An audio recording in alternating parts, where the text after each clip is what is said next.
Hi guys, my name is Barry and welcome back to the channel. Do you ever watch a horror movie that you absolutely love and then you go online to share your love with that horror movie to find out that everybody hates it, or at least a lot of people hate the movie, and it leaves you scratching your head thinking, I dig it, man. why did I like that film and nobody else did? It's just so confusing. So this video is going to be my 20 underrated horror movies. Now, it's not going to be a top 20. They're in no particular order because I don't think there's any way you can actually put a specific film at number 1 and then number 20, because to me, they're all underrated for different reasons. So I couldn't really judge what's the most underrated to the least underrated movie. In my eyes, these 20 movies are all underrated. It also doesn't mean there is only 20. I can think of 100 horror movies that are underrated, but these are the 20 of the what I feel are the most underrated horror films that I actually love. I don't just like these movies, I love all of them for different reasons. And then when I see people talk about them online, I just think, why? Why do you hate that? I know that everyone's got their right to an opinion and nobody's wrong in an opinion. And the fact that a lot of people share the same opinion that goes against what I feel like I'm in the minority. But the reason for sharing this video is maybe, just maybe, some people out there will agree with me that these movies aren't bad. And I think they do deserve a second chance. So if you didn't like it the first time you've seen it and you've only saw it one time, just watch it that one more time. Maybe you'll change your mind. First up, we've got Blair Witch from 2016. Now, not everybody loves the original Blair Witch Project, and I think the people that don't like the original Blair Witch Project say that you don't see anything, nothing happens. So what they decided to do is bring out a movie that you see everything and everything happens, but people weren't happy with that either. Now, yes, you could say, why don't you just give us a happy medium? Maybe they'll do that in the future. But I think that things that were missing from the original Blair Witch Project, they included in the 2016 movie. And I think we got the best of both here. I absolutely love the original movie. That's one of my favourite horror movies of all time. But this one is not equally as good. But I think the things that I wanted to see in the first movie, I saw in Blair Witch. So maybe you have to be a fan of the first one to really enjoy this one. I don't know. But when you look at the reviews online for Blair Witch, they're abysmal. And I don't know why, because I absolutely love it. Next up, and no surprise on this list, is Halloween H2O. Now, it got a lot of love when it first came out because it came out in the late 90s. But I think now people are looking back on it thinking, I don't like it because it looks like a late 90s horror movie. Yeah, that's because it is a late 90s horror movie.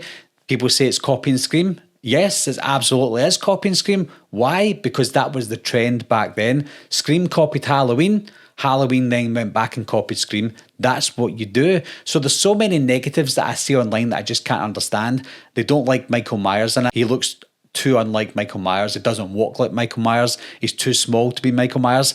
He's taller than Nick Castle. He walks exactly like Nick Castle did in the original Halloween. The mask is another issue that people have. I don't like the CGI mask, therefore I don't like the movie.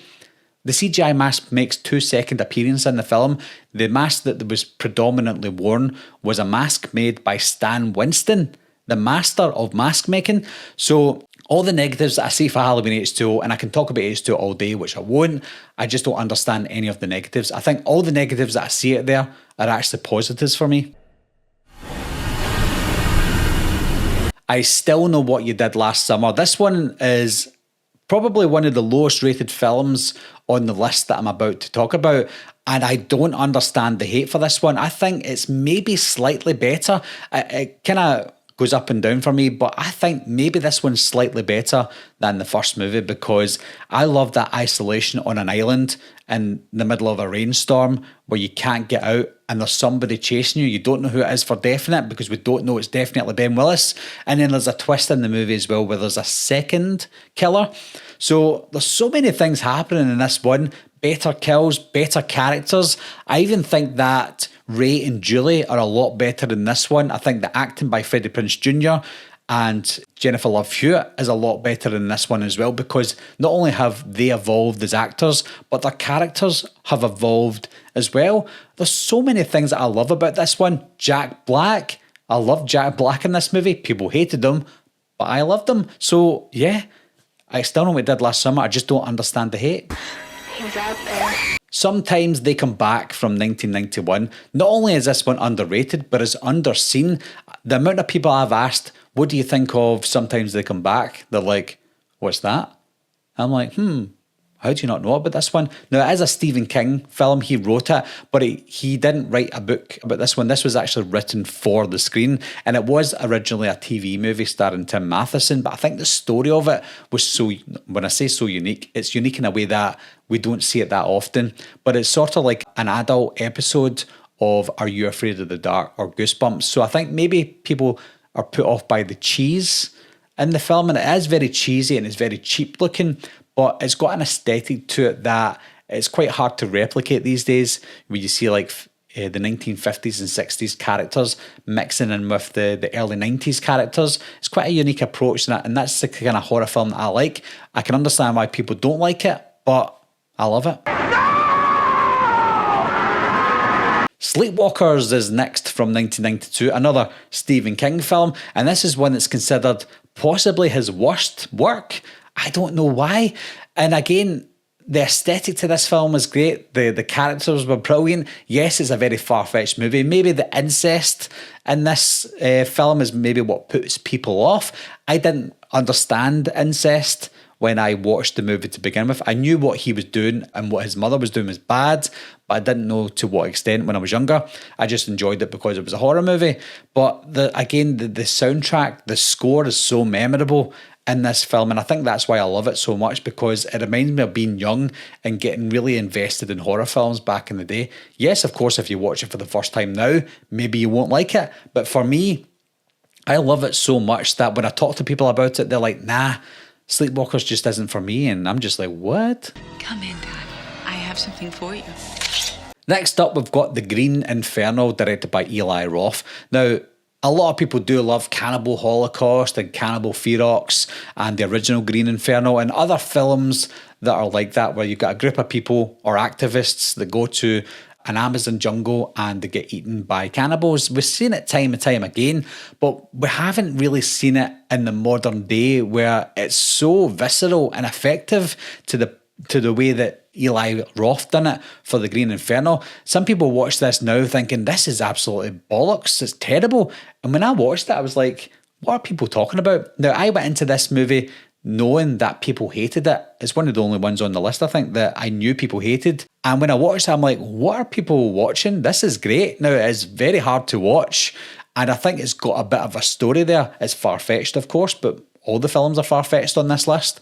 So I just don't understand the hate for it. It's not just people don't really like it, they hate it. And I'm like, I don't know what's to hate. This is great. Next up, we've got Paranormal Activity 3. Not only do I love this movie, it's my favourite Paranormal Activity movie. I think the Paranormal Activity franchise eventually got stale to the point where it's unrecognisable, but at least with the first three movies, they're coherent, because the first one was the first one, the second one is set in the same time frame, and then the third one goes back to when they were kids and how it all began. Sometimes prequels and origin stories don't work, but I think with the Paranormal Activity movies, with the way the first two went, it's nice to find out, or good to find out, how it got a hold of the girls. And not only was the story great, it also evolved and got expanded the reasons why things happen. Now, the story is far-fetched, but the way they execute it was fantastic, with the way they used the camera work and stuff. It was great. So I don't know why people don't like this movie. To me, it's the best Paranormal Activity movie. We're getting out of here. Just get in the car and drive. Next, we've got Urban Legend. This is one of my favourite horror movies of all time. It's great. It's fantastic. Yes, people call it a Scream ripoff, a poor man's Scream movie. I don't see that. I think Urban Legend is quite unique in the late 90s slashers, because it does do the paint by numbers teen slasher, who done it, who's the killer, etc. We find out who the killer is at the end, and then they've got their motive. Yes, we've got that. That's the structure of a late 90s teen slasher whodunit movie. But with Urban Legend, it's done in a different way, because the killer isn't killing people randomly. They're killing people in the vein of an urban legend. So not only are you enjoying the movie, you're going to figure out what's the next urban legend this killer is going to use. So even though it's something that we see time and time again, the story itself is quite unique. Have you heard the one about the microwave? Next, we've got Fright Night Part 2. Now, I think this one suffers from sequel fatigue, and that's where the original is so highly thought of that anything that comes out after it is just automatically hated. And I think that's the same with this one. Now, I think it's liked a little bit more now than it was back then, but when the movie did come out, and I watched it in the early 90s, when this movie was out, nobody liked it. They're like, this is a poor man's Fright Night, it shouldn't have got made. And when you look at films that come out now, that they've got nothing on a film like Fright Night Part 2. I mean, you've got Charlie back again. Roddy McDowall comes back as well. So I think, as Peter Vincent, sorry.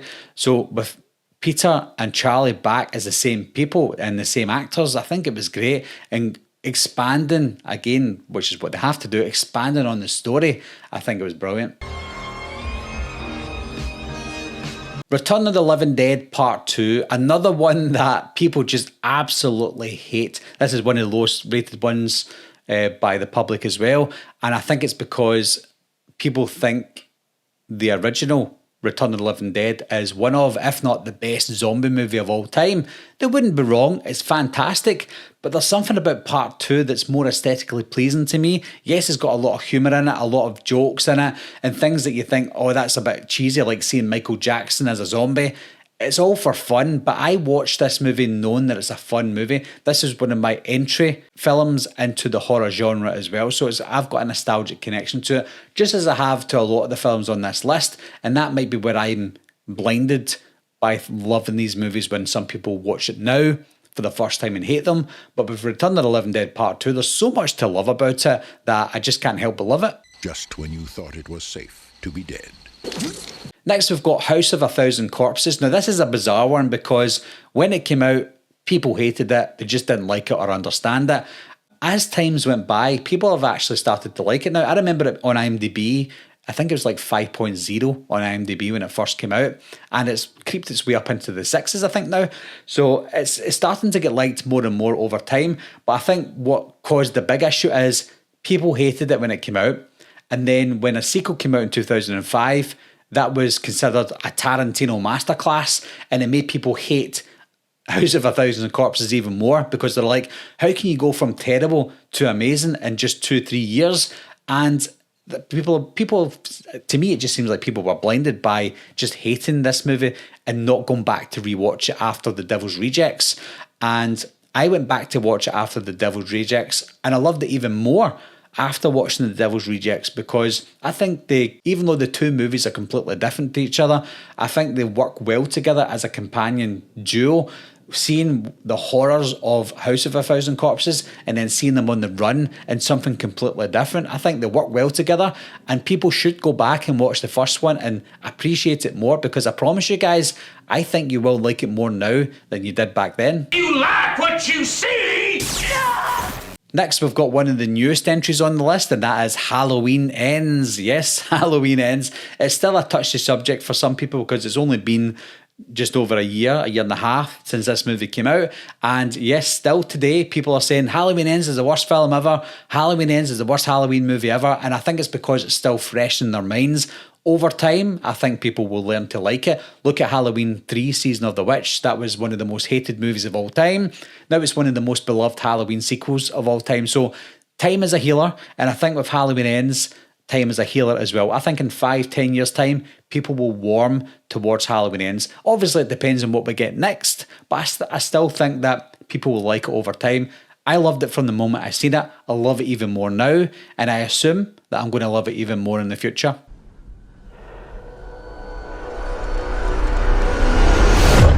Next, we've got the Texas Chainsaw Massacre: The Beginning from 2006. This is the prequel to the 2003 remake. Now, I didn't include the 2003 remake on the list because now I think people have already warmed to that movie, so that's not on the list because most people like that now. Whereas The Beginning, people are still not warming to this movie, and I don't know why. I think it's just as brutal as the 2003 remake. It's not as good, but it's just as brutal, and it is one of the only movies in this entire Texas Chainsaw franchise that has a coherent story to its predecessor. If you look at the 2006 prequel and the 2003 remake as a duology and as one timeline, it's coherent. But when you look at all the other films in the franchise, none of them work well together. They're all over the place, even worse than the Halloween franchise timeline. So when you look at films like The Beginning that people don't consider a good movie, if you love the Texas Chainsaw Massacre franchise but don't like The Beginning, then I think you're just in it for just having a bit of a laugh. Whereas this movie works so well with the 2003 remake that I feel it's completely underrated. Next, we've got It Chapter 2, and again, it suffers from having the original movie being so good in 2017. I think people were expecting to see a bit more with Chapter 2 because of how good Chapter 1 was, but how can you do that? When you look back on Stephen King's novel, nobody likes the end of his novel. And then when you look at the 1990 miniseries, nobody likes the second episode to the miniseries because of how it ended. So you're working against the clock here because you're taking a script that you know that nobody likes at the end of this film. How are you going to portray that as something good? And I think the ending of Chapter 2 was great. And it's not amazing because of what they had to work with. Had the book been better, then I think Chapter 2 would have been better naturally, but because we're dealing with the adults now, we're so invested in the kids, people are bound to hate on Chapter 2 just because of that. But when you watch the film, it's very deep. These characters are so connected together that you've got a love and affection for these characters. If you don't have that love and affection, that might be why you don't really like the film. Whereas for me, I was so invested in them as adults. The adults to me felt like they were genuinely grown-ups to the kids that we got in Chapter 1. So I was all the way through there, and it was an emotional film for me. I absolutely loved it. Next up, we've got Chernobyl Diaries from 2012, I believe it is. This is an extreme tourism found footage style movie, and again, it's one of these films that maybe at the time when it came out, found footage was on its way out. So at any time a found footage movie came out, people didn't give it a chance, or they watched maybe 20 minutes of it and thought, I'm not watching this, they're all the same. But with Chernobyl Diaries, yes, it's your typical found footage movie, but it's situated in a place where you just don't want to be. Could you imagine going extreme tourism, which is crazy enough, but seeing it documented on screen in a place like the Chernobyl Diaries? Yes, the story got a little bit too far-fetched near the end with the mutant style people, but the idea and the vision that they had for the film, I think it was really good, and it kept me on the edge of my seat to the very end, until the end of the film. I think the end of the film was the weakest part, but I think people are remembering the end and just saying, I hated this movie. I don't think it's a bad film. It's not amazing. I think it's really good. And it's a film that I go back to quite a lot because it's scary and you don't know what to expect, especially if you're watching for the first time, of course. But it's a film that I didn't know what to expect until the very end, and I was on the edge of my seat, so I loved it. Friday the 13th from 2009. Not only to me is this movie underrated, it's my favourite Friday the 13th movie. It's so fast paced, it's unbelievable. The first, 15, 20 minutes of this film that was the intro, I was on the edge of my seat already. And if the film ended at the title card, I would have already been satisfied by what I've seen, and I would have walked out that cinema satisfied after 20 minutes. But we got even more of it after the title card. More characters died in brutal fashion. It had everything from every Friday the 13th movie that you loved. All the aspects of all those Friday the 13th movies that came before, it was included in there. All the things we hated about the Friday the 13th movies was taken out of this Friday the 13th movie. I don't know why people complain about this. Is it because it's a remake? Is it because we don't know what type of remake it is? Because it's essentially a remake to some of the movies. It's a sequel to some of the ideas. It's a reboot in a sense as well. So I think maybe some people think, I don't know what this is, and because I don't know what it is, I just don't like it. So I don't know why people don't like this movie. I don't know why people bash this movie. It's amazing. House of Wax from 2005 is up next, and I think it's similar to the Friday the 13th remake in 2009, whereas some people just love the original so much from the 1950s that they just don't give it a chance. I didn't like the original movie with Vincent Price. I think it was too dated for me. Again, it depends what age you are when you're watching these films. When I watched House of Wax, I was 21 years old. I loved Alicia Cuthbert when she was in The Girl Next Door and 24. So the characters resonated with me. So when I was watching the characters go through their journey in the movie, I was invested in them. I like those characters. If you know me, I love my isolated horror movies. This is in a little isolated town in the middle of nowhere, a little village made of wax. That's something I want to visit. We've got a little 1920s, 1930s village in Glasgow in a Riverside Museum. And I love going down that little street. You can go into the little pubs and the little barber shops and stuff, and you can touch things from 100 years ago. I love that kind of idea, but seeing a full village like that is great. And I know it's a remake, and that's the only reason I can think of that people hate this is because it's a remake. Some people just hate the idea of a remake, that they just don't give it a chance. And I love remakes if they're good. There are some really bad ones out there, of course, but this is not one of them. Next up, we've got An American Werewolf in Paris. Anytime I'd say I like An American Werewolf in Paris, people think I'm joking with them.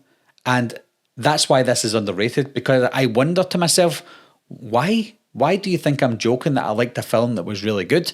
It's funny. It's a comedy at the end of the day. And then you get people that say, it shouldn't be a comedy. It's a sequel to An American Werewolf in London. And I'm like, yeah, which is also a comedy. It's funny. That is a comedy horror, and the sequel is also a comedy horror, but I think some people are forgetting that. With An American Werewolf in London, you think, scariest movie of all time. That werewolf transformation, it must be a scary film. But when you watch it, it's not that scary. There's scary moments in it that are frightening, but there's also comedy moments in it as well. Yes, I think Paris gives you more comedy than horror. The CGI was terrible, but the CGI at the time was actually pretty decent for 1997. And again, we go on this journey, like a Euro trip kind of journey with these characters, and they're doing something different to what we got with Paris. I loved it at the time it came out. I just watched it maybe a year ago there for a review that I'd done, and my love hasn't died down. There's some scenes in it, I was in stitches, I couldn't stop laughing. And if a film makes me laugh and it makes me enjoy it, then to me it's underrated. Next up, we've got Annabelle. Now, Annabelle came out at a time where remakes were no longer accepted and sequels were becoming a little bit stale. So they tried something different with a cinematic universe, like what they were doing with the Marvel Cinematic Universe. We had a spin-off of a doll that was not created because the idea of the doll was already there, but the look of a doll was created in Annabelle. And because people loved the Annabelle doll so much in The Conjuring, they decided to do a spin-off. Now, the movie made a lot of money. It made over $200 million, so it was a successful film. But when you look back, people consider Annabelle, the first one of the worst ones in the Conjuring universe, and I don't agree with that at all. I think the first Annabelle was great. Not only was it great, it was quite scary, the fact that they incorporated some real-life issues, like the Charles Manson cult.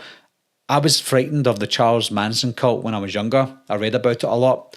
And when I watched it on screen with these people coming back from that type of cult and killing people in the ritualistic way that they do, it was frightening. There was some frightening moments in the film all the way throughout, seeing the demon holding up the doll and stuff. Really scary. So I don't know what people are hating about it. I think it's maybe because it's nowhere near as strong as The Conjuring that came out just a year before it. And I think that's what you do. You compare a movie to the previous film, and that's Annabelle's downfall.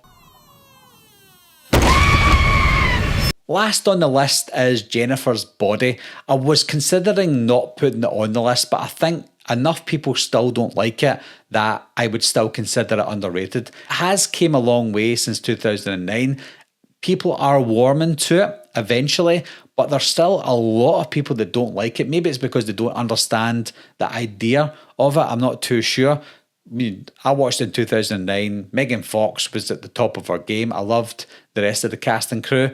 Adam Brody, anything that he's in, I will watch because I think he's so charismatic. I love Adam Brody, and he was great in Jennifer's Body. So I think what drew me towards the film isn't just the story, it was the actors that were involved in the movie as well, and it was a great cast, and I felt like they had a good time on screen. And if they're having a good time, it reflects on me because I'm having a good time as well. So I don't understand the hate for Jennifer's Body, and there is still hate out there. Like I said, people are warming to it now, but I loved it back then and I still love it now. Thought you only murdered boys. I go both ways. So that's just 20 movies that I consider underrated. You might love the films and feel like they're not underrated, and that's great because we both share the same opinion.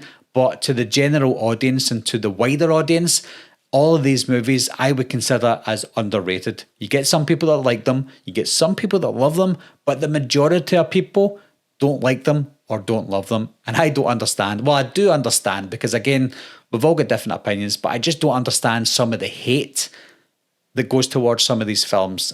I really don't understand that. But if you're one of the guys who loves them, these ones, if you're one of the guys who hates these specific movies, let me know down below why you love or hate them. And also, and most importantly, let me know other horror movies that you feel are underrated. And maybe if you want to, tell me why. As always, guys, thanks a lot for watching. Thanks for subscribing, and I'll see you soon. Meeting adjourned. I'll be right back. What are you waiting for, huh? Coming to get you, Barbara. Ever play Skin the Cat? Someone's in the back seat!